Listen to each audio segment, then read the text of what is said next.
We have had a lot of movement in the past couple of days. The real big movement was the Ravens just traded away their pick to the Raiders for Max Crosby, and it was two firsts. It was one this year and one next year, and you don't know where that next year one is, but this one's for sure being locked in at 14 for Max Crosby. It's not a bad return for Max Crosby.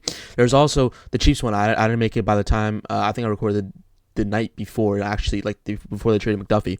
So this Chiefs pick is new for the mock drafts. So I want to make just a short 1 round mock draft because I haven't really done this, and all of the mock drafts I was planning on reviewing was just going to be out of date, and it was not going to be fun for me because I'd have to keep on saying, oh well, this guy didn't know. So I was like, okay, let me just wait till next week when there's actual more movement, and once the new league year starts and all free agency starts happening, there might be a little less reviewing of mock drafts because there's going to be so much moving parts, and these teams might not have as many holes because they're signing more players. So that's going to be the interesting area of this. But today, right now, we're just going to do a quick 1 round mock draft because I just want to get my opinions out on these type of players, whether these actually fall the first round. And then on Wednesday, I will still be doing a mock draft. It'll be 2 or 3 rounds. And then I want to get a little frisky around April time or maybe late March because I want to make it fun. I want to do Jeopardy. So if I get something right, I'll do the pick I want to pick, but if I do it wrong, I'll do the pick someone else wants to do, or I'll do spin the wheel. I know people on social media have done it, but I have my own twist to it. I'm still figuring that out, but right now we're just going to do a regular 1 round mock draft, nothing too crazy. And speaking of nothing too crazy, the Raiders take Fernando Mendoza out of Indiana. Honestly, it's such an easy pick, biggest frame in the draft class. He's just produced the most in the draft class. I mean, he's so durable and his arm strength is okay, but he's just such a leader, and you're taking him for his leadership, and you just need a quarterback one because their quarterback just got released. Geno Smith is gone, which is the right move, but there's a lot of moving parts, and honestly, this team with the amount of capital they will have 2 first-round picks next year. I think they have 2 first-round picks next year, and even if you tank, that's the thing. If you tank, whatever, It's interesting because you can maybe get someone like Jeremiah. I said this. I don't know where I said this. I think I said this yesterday during the Max Crosby video. But if you tank, you can get Jeremiah Smith, Cam Coleman, Nick Marsh, Ryan Williams. Ryan Williams, I don't think it has a first round grade as of right now. There was a lot of things to be concerned about there. But you can definitely get Jeremiah Smith. You definitely can get Cam Coleman later in this round because this next year's draft class is generational. Not because of just this year. I know we always say that, but next year is generally generational because it's not just the quarterbacks that are so good. It's the position players, it's the rushers, it's the linebackers, some of the tight ends. It's a really good class, and I know the running back class isn't as highly touted, but you already have a running back class. You don't. The quarterback class is very deep, but you already have a quarterback. But the wide receiver is really good, and I know people really want wide receiver for the Raiders. I'm gonna start straying away from that because the next year's wide receiver class is so fucking good that you definitely can kind of hold off on that. And I think that Trey Tucker, Jack Betch, and you obviously have Brock Bowers. Those guys are honestly good enough to the point where you can suffice for a little bit. Especially how well Clint Kubiak used these pieces. I think Clint Kubiak can definitely use more. Can utilize these guys in an interesting way that we saw with Pete Carroll. So I don't know why we're worrying about the wide receiver so much. I think Fernando Mendoza is the easy pick. The Jets take Arvo Reese here. I think this is another easy pick for me. I think Arvo Reese will be perfect for the scheme, which is the 3-4. Aaron Glenn loves running his 3-4. He won't be playing.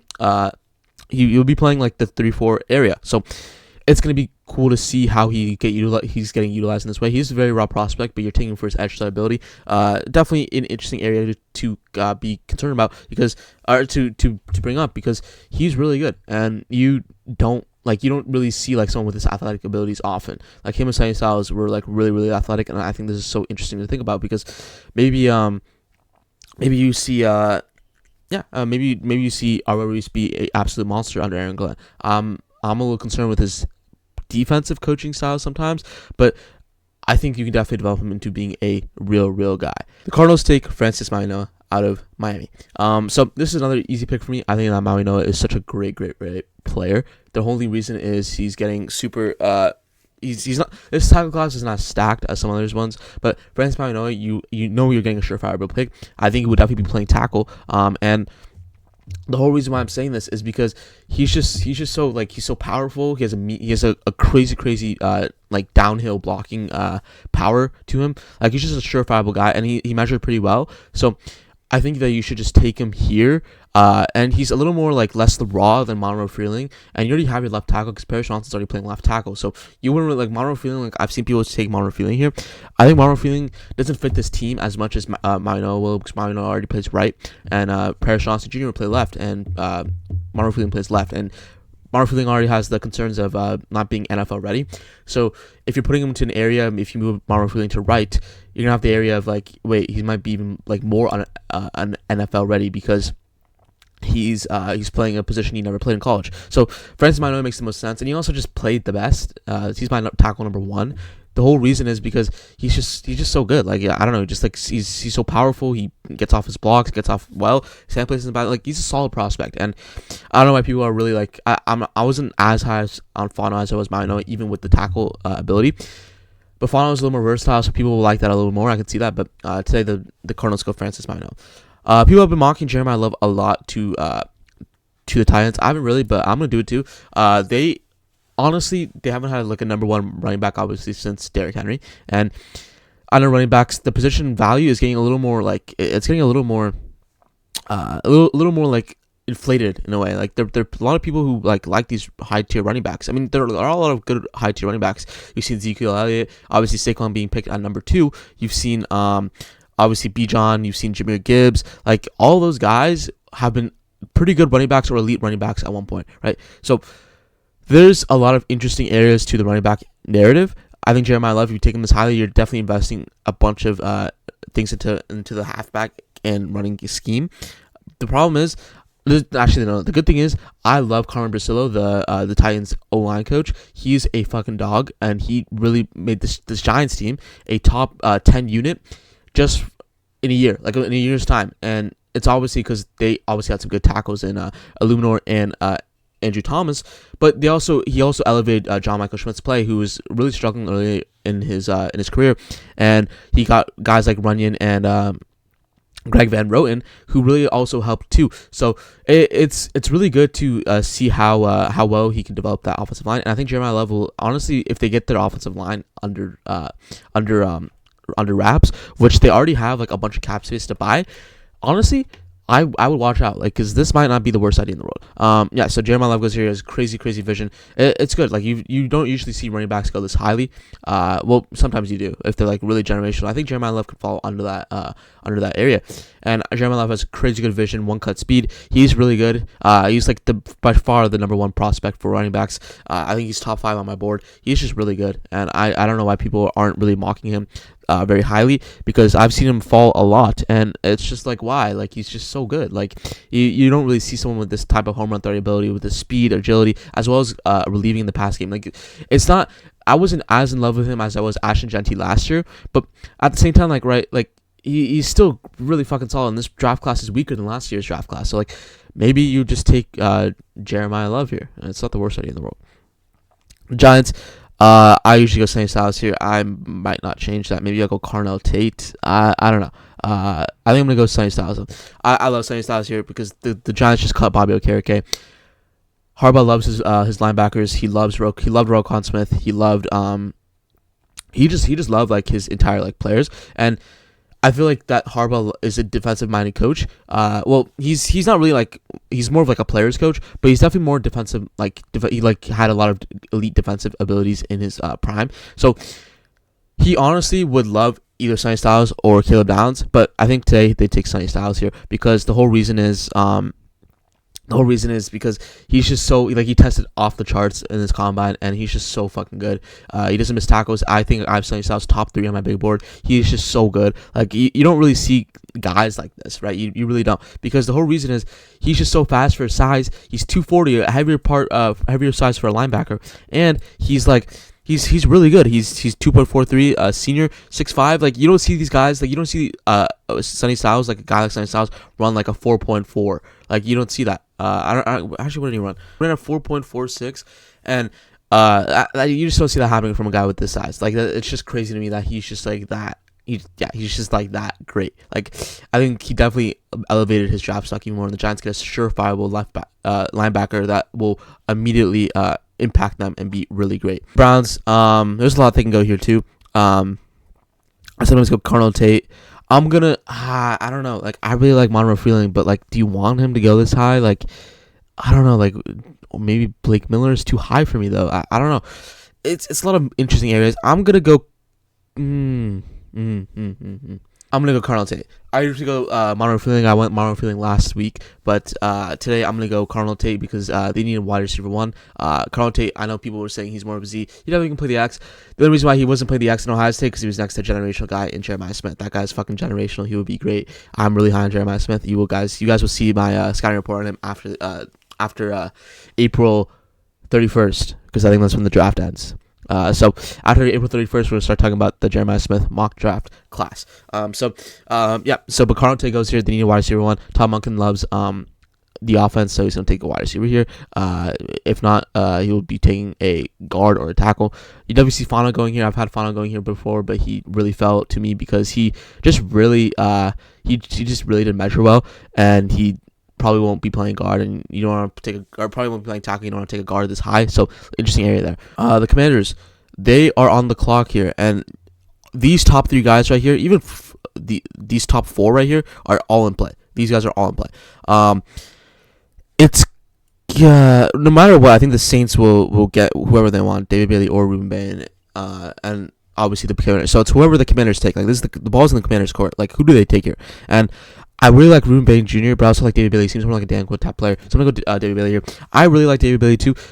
I don't think he's as highly touted for me as Ruben Bain Jr., but Ruben Bain Jr. has shorter arms, and teams like those shorter arms. But Ruben Bain Bailey, what the fuck am I talking about? David Bailey is a lot more raw as a player, I think. I think he's more definitely a little more like, he doesn't have the 3-down ability that Ruben Bain does. Ruben Bain was elite at some of his block shedding for the run game. But David Bailey doesn't really have that yet. He hasn't developed that skill. I definitely think he can develop that, but I don't think he has that in his bag yet. But he's so explosive. He doesn't have great bend for his size or how fast he moves, but he's just super fast off the get off, and teams don't really do that. But there's going to be concerns with his bend and his 2-down ability. So that's all going to be an interesting way to look at it. But Dan Quinn has seemed to develop some of these guys. You saw them take Chase Young, who didn't really end up working out, but we all thought Chase Young was going second overall because he was just so good in that whole area. So I wouldn't really blame him. But definitely think I can see David Bailey going here. Not the worst idea in the world. The Saints go Ruben Bain Jr. They get their edge of the future because Cam Jordan will be hitting free agency. So they're take Ruben Bain Jr. here. There is concerns with his ankle mobility on how well he plants his foot in the ground. Also his arm measurements. Because you're worried that these guys with longer arms for tackles in the NFL, because those guys seem to have a lot of playing time in the NFL because they have that a lot. So yeah, they're afraid he's gonna get bullied by these bigger guys. I can see that, but I say the production is so good like that. I'm like not even concerned about him. Like, I think he will be producing wherever he goes. I think he's just so violent and so quick for his size that I just think that like he's just really good. Like I don't know, like I think 6'3", 270. He's really like, I think he's decently quick, and he's also like his hand placement is so good. His chops, his like everything, all just makes sense, and his technique is so refined. That's why he's probably the first 3-down lineman. There is concerns with his arm length. That's why he's falling, and teams really care about arm length, so that's going to be an interesting area to see him go. But I think at 8 is honestly just really, really good value. The Chiefs, you go a lot of areas here. I've seen Mansour go here. Downs is here. You can maybe go Downs. Maybe go Monroe Freeling or Spencer Fano. See, Monroe Freeling's playing left tackle, and then you have Josh Simmons there. So do you want to take a chance on there? Spencer Fano, maybe. I'm looking at this depth chart right now, and like Trey Smith, fine. Like Kingsley Suamatia, it's fine, I guess. Like, there's areas you can go here. Maybe you go corner here. I'm gonna go Mansour. I think they need a cornerback one because Jalen Watson is free to see. Obviously, Trent McDuffie. Honestly, it was the right move because you're not going to pay him, so why not get value when you can? You take Mansour here. I think Mansour has been really, really good for this team. I really like Mansour because the whole reason is he's really just so good for his size. He's on the shorter end of the arm length, and also just in general, he's just shorter frame and stuff. 6'1", 190. Like he's a little small. He's not the smallest, but he's a little small. But he's just plays so well. His technique is so fundamentally sound. He produced wherever he's gone. Like that's the good part about this, because I actually really like at Virginia Tech, I wasn't a huge hater of Mansour Delaney's game, and then when I saw him transferring to LSU, I was like, maybe he can make some noise. And He did. Like, he was really good, and there's just so much good ball hawk ability, and he can maybe be like your mini Trent McDuffie. And I think Spags likes these type of like smaller type of corners that maybe that play a little bigger or have really good technique. And Trent McDuffie kind of fit that mold, and I think Mansour also fits that mold too. I think that's an interesting area to look at. But yeah, I wouldn't hate that pick at all. The two safeties on the top of the board, and I think the Bengals take Caleb Downs, who will be an instant game changer for this team. Caleb Downs would be so good for this team. They really need a good player here for their safety area. They're losing some guys, so why not take your safety of the future here? Why not take your guy and be really good at tackling? There was concerns about his ACL meniscus or whatever. Like, I wouldn't really be worried about that. If it was a real big idea, the real big thing. It hasn't stopped him from producing in college at all 3 years in two different programs. Why would it stop him in the NFL? Like, he just has such a high floor, and he'll be really good for whatever team ends up selecting him. In this case, it's mostly the Bengals for me because I just think he's just so good, and the whole reason is because he's just so, I don't know, he's just so fundamentally sound in some of these areas. He doesn't miss a tackle. He has sneaky good turnover ability, really big hit power. Like, there's just like no real like misstep in his game, other than the fact that like you don't know how much better he's gonna get. But like at one point, like you're gonna be like, okay, he's already gonna be like a Pro Bowl type player. So why don't you just take your guy here? Like, it's not the worst idea in the world. The Dolphins. The Dolphins are in a interesting predicament. They don't have their number one corner. I usually go for them. I took Dylan Thiemann last week. I can definitely see that going. Spencer Fano can also be moving into guard. You can also go wide receiver here, Mekhi Lemon, Jordan Tyson. Omar Cooper Jr. rose a lot in some of this. So maybe Mekhi Lemon works out here. Maybe Jordan Tyson. I've seen Jordan Tyson go this high too. So there's a lot of interesting areas that you can go here. Also go Vega Ione. I really like Vega Ione. I'm going to go Vega Ione. They're going to get the guard of the future. I really like this too. I think you need a new guard in there too. I know there's a lot of areas that needs to be filled on this team, but I think Jeff Hafley might just take the guard area here and just take their guy. Honestly, Ione has such a high floor, and he's just so good to the point where I'm like, okay, yeah, he's really high. He's I think top 10 on my big board. He's just really, really good. Cowboys, there's a lot of areas you can go here too. I think Spencer Fano might be in play. Maybe just shore up that first round tackle line. Might not be the worst idea in the world. Or you can go Dylan Thiemann. You really need safety, which I'm kind of leaning towards. I really like Dylan Thiemann here. He really rose after the combine for me. He was just so fluid in his drills. He ran a really fast 40. He just like looked really, really good. And I value the tape so much more than I do the combine, and the tape checks out. It all makes sense. He's just a tremendous athlete. So good turning over the ball. He had 6 interceptions at Purdue. And he's such a big thumper. Like, he's just an overall sound prospect, and I think that he will eventually be this like focal point of this team because he's just so fundamentally sound. And I think people are really concerned about him. I don't really understand why. He was really good. And I don't know why we're overreacting a little bit. Let's just take the sound prospect when you can. The Rams, with Dumfries, McLennan retiring.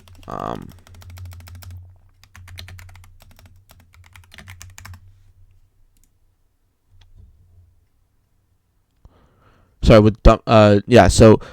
they're probably gonna take a left tackle here. I think you need a left tackle for this team, and I think they're gonna take Monroe Freeling. I think the value is too good. This tackle class is very, very sound. I think Monroe Freeling, I have him as my tackle number 2, because there's no Fano playing tackle. He'll probably be playing in 2 guard. So I really like Monroe Freeling here. It's not the worst idea in the world. I think that taking Monroe Freeling here is not a terrible idea. All right. The Raiders are on the clock. The Raiders can get a bunch of different things here. I think Spencer Fano is 100% in play. I think Mekhi Lemon's in play. Maybe Jamal McCoy. There's a lot of things this team needs. I'm gonna stray away from a wide receiver. I think that you don't really need a wide receiver. Mekhi Lemon seems kind of like similar to that Jack Betch type role, where it's like he's already gonna be playing like these slot corners or the slot area. Like, and I think Kubiak can kind of incorporate Zach Betch to a better like role than Mekhi Lemon, or not better, but like Mekhi Lemon is probably gonna be better. But like it's probably already a similar role, so it's gonna be kind of redundant. So I don't really like that. You're not gonna take Kansas City obviously because you have Brock Bowers. So there's guard and tackle. I think if you take Spencer Fano here, you can maybe take your guard of the future, and then move JPJ back to center and then move your center. Like it's like off. I think Pete Carroll's kid like just like fucked up the entire offensive line. I think I'm not like 100% sure. He moved Jackson Powers Johnson to right guard, who was originally a center.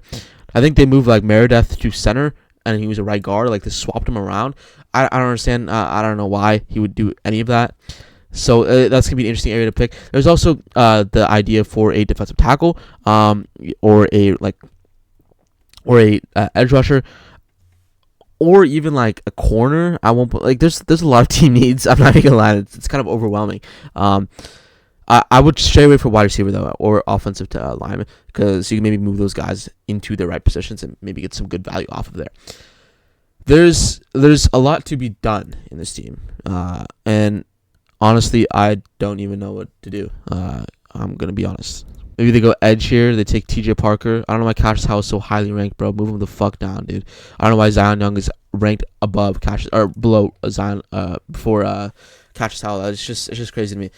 Maybe they go Caleb Banks, get their guy, defensive tackle, and get their high upside guy. I'm going to go Caleb Banks. I think Caleb Banks will be really good for whatever team gets him. A bunch of upside. Moved a lot of people in the Senior Bowl. I think that really, like, he started off slow, but had a really good area in the Senior Bowl. So not the worst idea in the world to take Caleb Banks here.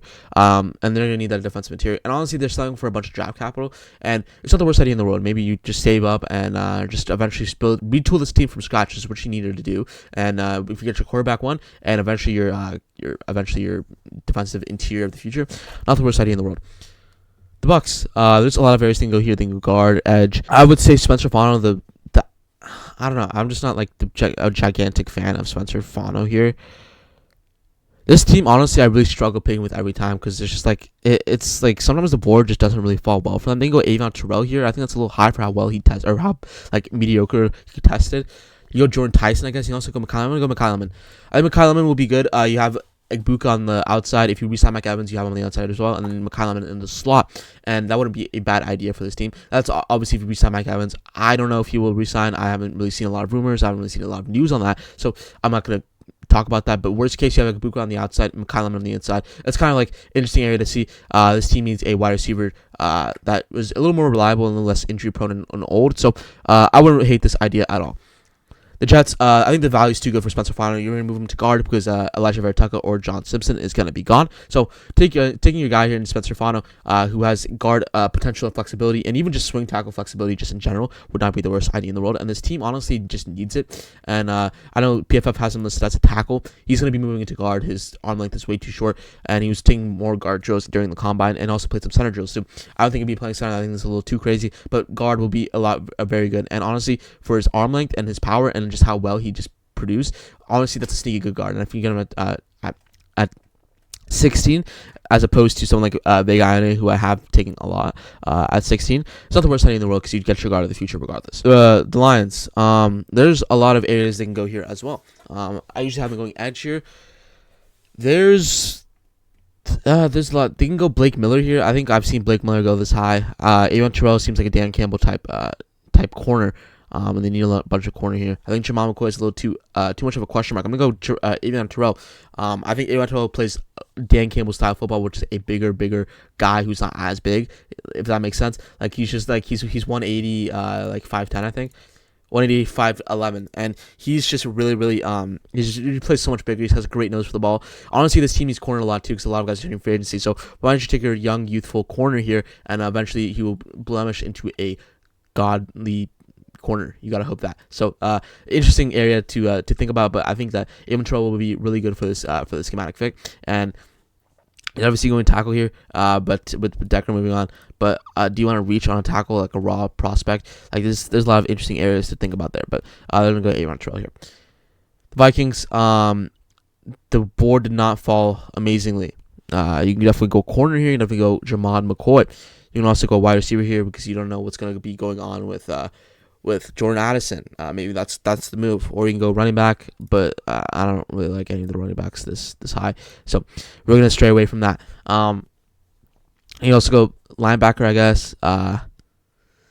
Not a huge fan of that either. I usually don't see this happening. I'm gonna go Jordan Tyson. Let's see what the trends say. Yeah, people don't really have him going here, but I'm gonna go Jordan Tyson. I think Jordan Tyson would be amazing for this team because you're gonna need another one wide receiver. He's kind of similar to Justin Jefferson in some ways, but if you get two number one lockdown receivers for JJ McCarthy or whatever team they're in the market for, because there's rumors that they're out on JJ McCarthy. It's gonna be a very quarterback friendly room, and you may sign a running back in free agency when you can. The Panthers, I'm gonna have them going Kenyon Sadiq. He tested so well for him to fall past this far, but I just don't see him going in many different ways. But Kenyon Sadiq is just an elite prospect. I think that he's not generational, but he's very, very elite. Because the whole reason is you don't see these type of guys hit free agency like often. Like people like Brock Bowers, George Kittle, Travis Kelce, like people like teams like that always retain their star tight ends. You only draft these type of guys if you have the ability to, and the Panthers in this case will, because he's so good. He has so much home run threat ability. It's great. It's kind of like a bigger wide receiver, but can also slot into tight end spot if you need him to. It's a lot of interesting movement for this team, and honestly, I like this pick a lot for them. People really don't. I don't know why they don't, because who's their number one guy? Tommy Tremble. I would take Kenyon Sadiq over Tommy Tremble any day of the week. Not even like you can wake me up in the middle of the night and be like Kenyon Sadiq or Tommy Tremble. Kenyon Sadiq, like I'll be like that. Like that's just so good. Like I don't know. You can definitely see going edge here, but this edge class is very deep. Maybe take someone like a Derek Moore in the later round, or Malachi Lawrence, or I don't know, Malachi Lawrence, I guess. And yeah, so like there's a lot of moving parts here, but definitely definitely like kind of a lock for me. I think this is I've been mocking this a lot to them. He's been falling to the Eagles a lot. I don't know. I just think that he should just go to the Panthers. I think this makes the most sense. Cowboys, there's a lot of interesting areas they can go here. They took Dylan Thielen, their edge or their safety of the future. You definitely go Jamal McCoy, their corner of the future as well. There's not a lot of good corners available as well. I've seen people take Golden Hood a lot, but Jamal McCoy can be that locked on corner that they need, and I think they will. It's the former defensive backs coach as their coordinator. So you would assume that they would like to take a corner here. I don't trust Deron Bland as a cornerback one. I think Jamal McCoy would step in and be that number one corner, and a locked-on corner was really good 2024. But the problem is the ACL injuries, and teams value that.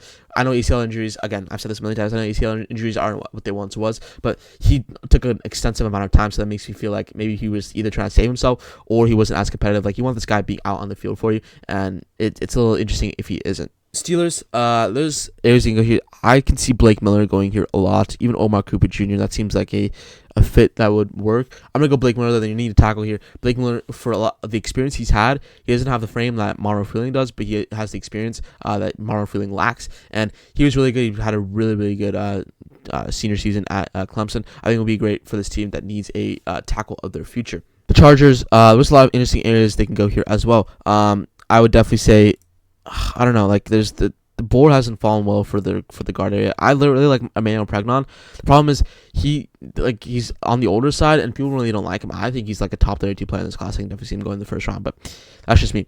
I'm gonna go with Peter Woods. I think Peter Woods has so much upside as being that number one guy that everyone like really wants. Like I just think that like he, other than like I've had this rant before. It's like, if you're dropping Peter Woods out of the first round, you are delusional. I think that defensive interiors, especially defensive tackles and nose tackles, have a lot of game plans around them because they're so dominant that you don't see them like getting that many like these big statistical plays because they're so scary that teams game plan around them, so they're obviously not going to be as good. So that's why I think that Peter Woods will be better than people are expecting because there won't be as much expectation. I know there'll be like, oh, he's in the first round, but like at the same time, like he won't be game planning around as much because the Chargers just re-signed Khalil Mack, so there will be like more edge rushing threat around him. So I think this makes the most sense for them. Maybe we can reach on Emmanuel Pregnon, but I think today they're gonna go Peter Woods and take the value when they can.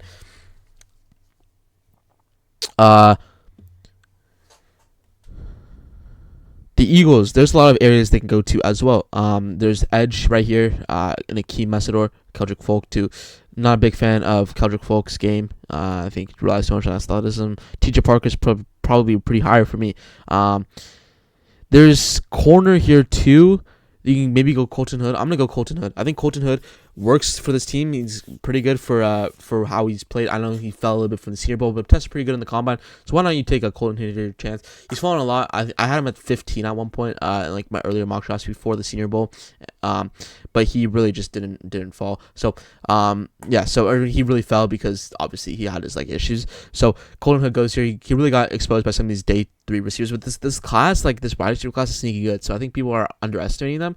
So I think Colton Hood will be good for this team that needs a real cornerback, 2 outside of Quinyon Mitchell, who has been flagged for injury concerns. So maybe Colton Hood steps in, and Colton Hood stepped in for Jamal McCoy. So maybe if Quinyon Mitchell eventually goes down, or hopefully doesn't go down, I don't know why I said eventually. It's been pretty clean in the NFL mostly, but if Quinyon Mitchell goes down, you can slot him into that cornerback 1, and he has that experience in college of being slotted into that cornerback 1 position, so it wouldn't be the worst idea in the world. Browns, there's a lot of interesting areas they can go here too as well. I have Maxi Iheanacho as a first-round player as well. I think Maxi Iheanacho is very, very raw. He didn't start playing like football and just moved to the U.S. at age 13. I don't know when he started playing football, but it was not ways away. It was like more recent than it was frequent. So or more recent than it was not recent. So Maxi Iheanacho goes here. Very, very raw prospect, but he has the ability to be a lockdown guy for the rest of your life. He's really good. I think a little more development side, but definitely can develop into a beast for this team that needs a tackle. The Bears, I'm going to go Emmanuel McNeill-Warren. I think this makes the most sense. They need safety. Those guys are getting old. You never seen going linebacker here. I definitely can see going Jacob Rodriguez. I think Jacob Rodriguez is a first-round player. I don't know why people aren't giving first-round player vibes. I think he is. You never seen with Tremaine Edmonds gone, but today they go McNeill-Warren, who isn't the best athlete in the world, but you're taking him for his ability to hit. He's just very smart, and he will be a great fit for this team that just likes that defensive thumper type area. The Bills, I'm going to go Jacob Rodriguez here. I think Jacob Rodriguez is a type 1 player. Like, I think he's really, really good. And the reason why he isn't getting first-round buzz is, I don't know why. I really couldn't give you a definitive answer because he's just so good. He plays the ball very well. He's not the most incredible athlete. He's really, really smart, though, and he plays really, really good in zones and shot backs. But people weren't really expecting him to test well at the combine. He tested above average at the combine. So at one point you have to realize, okay, this guy's a first-round player. Why is PFF ranking him at 46? He's a first-round player because he just ran a 4.58. You weren't expecting him to be a incredible type player. He had a really good broad jump, really good vertical. Like at one point to realize, like, okay, like this guy might be the real deal. I think that's just my humble opinion, but I just think that makes the most sense because the whole reason is he's good. Like, he's just a sound prospect, and you saw it in these college football playoffs and just in general throughout the year. Like, he was just really, really good. It's like, why not take your guy here? Like, you need a linebacker anyways. Like, what's the point in not getting it? I don't know. That's just my opinion. The 49ers, they go Omar Cooper Jr. out of Indiana. I think it's another first-round player for me. I think that Omar Cooper Jr. will be great for this team. You need a wide receiver 1. It would be good next to Ricky Pearsall. And with Juan Jennings on, I just don't think that it's worth like signing someone in free agency. I think Omar Cooper Jr. makes the most sense out of all of us. The Texans, I'm gonna go. I'm going to go with Manuel Pregnon. I think Manuel Pregnon makes the most sense here, too. You can maybe see if you can get him in the second round with your Commanders' second-round pick that you traded for Laremy Tunsil, or traded for in exchange for Laremy Tunsil. So you maybe go Manuel Pregnon in the second round, but I think Manuel Pregnon, for how the board's fallen, will probably get taken by some of these other teams. So I think that taking Manuel Pregnon here, just getting your guard for the future, would not be the worst idea in the world. The Chiefs. They took Mansour Delane, and I could definitely see them going edge with Danagon. Maybe you take Akeem Messidor here. TJ Parker seems like a Spags type guy. I think TJ Parker would be good. Really solid at a bunch of things. And he didn't test amazingly at the combine, but you weren't really expecting him to test out of the water. You thought he was just going to be a solid prospect, and that's just what he is. He's a solid prospect. I think he's already a 3-down lineman. It's not the best 3-down lineman ever out of this draft class, but it's solid. And I think he's just overall just a solid prospect, and I'm really high on him. I don't know what trends he has, the Bears, Cowboys, and Eagles. But for me, he seems like a Chief, and I think Spags will use him well, and with the Chris Jones on his way out. I think you definitely need an edge here. I know George Karlaftis has been okay, not what you eventually really wanted, but I think TJ Parker would not be the worst idea in the world. The Broncos. You go a bunch of things here as well.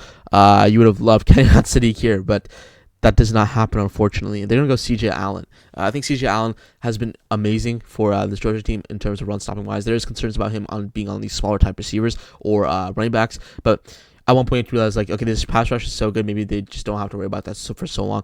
But I think he'll be good. He has a big range thumper and decently good in coverage. So I think taking your linebacker here with Alex Singleton gone, and most likely going to be gone, would be not the worst idea in the world. Pats. There's a lot of areas you can go here too. I think I'm gonna go Caden Proctor, who will be a great raw player for them, who will probably move him to guard next to whatever side they need him for. I think Caden Proctor will be good. He will be a good swing tackle if you need him to be, but I think he's more of a guard to me. He has decently sized quickness. I think people are underrating his quickness. He's really strong for his place for his size, and I don't know his size is crazy. He's like 6'9" or something, and like 365 or something, 6'7", 366. Like, it's crazy, bro. He's fucking gigantic. You can't teach his size. You just gotta teach his technique, and I think if you teach his technique and eventually hit on that, that will be a great idea and a great support cast for this guy. I'm gonna go Casey Concepcion out of Texas A&M for the Seahawks team.